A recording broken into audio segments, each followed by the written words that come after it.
Walking time na naman ako. This is my second day since yesterday. So, it's so early. Mga past 5 a.m. na ngayon. And as we can see, the rice field are now ready. Ay, hindi pa pala ready.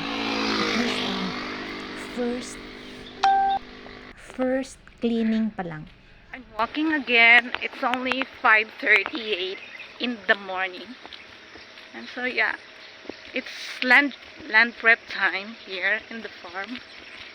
Look, for the rice farming. It's land prep time.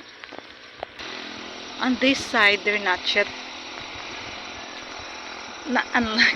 Unlike the other side, it's already clean.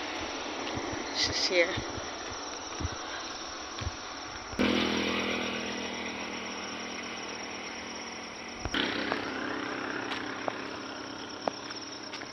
Mo.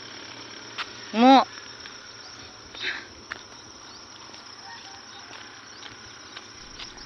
On this side naman, it's clean na.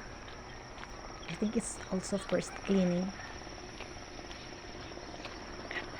So, ayan. Marami pang mga grasses.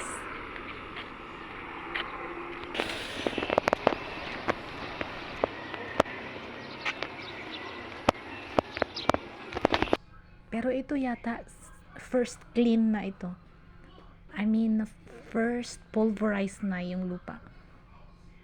So, ito ngayon yung highway. It's so quiet. Kasi nga, it's only past 5 a.m. Although, meron ng mga sasakyan dumadaan.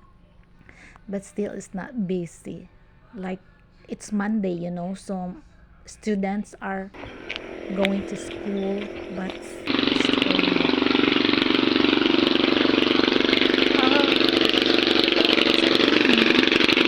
it's my brother's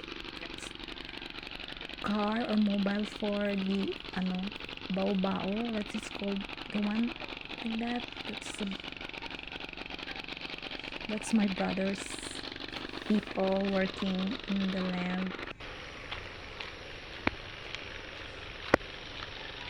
Ito naman across the high school of our barangay, hindi pa rin siya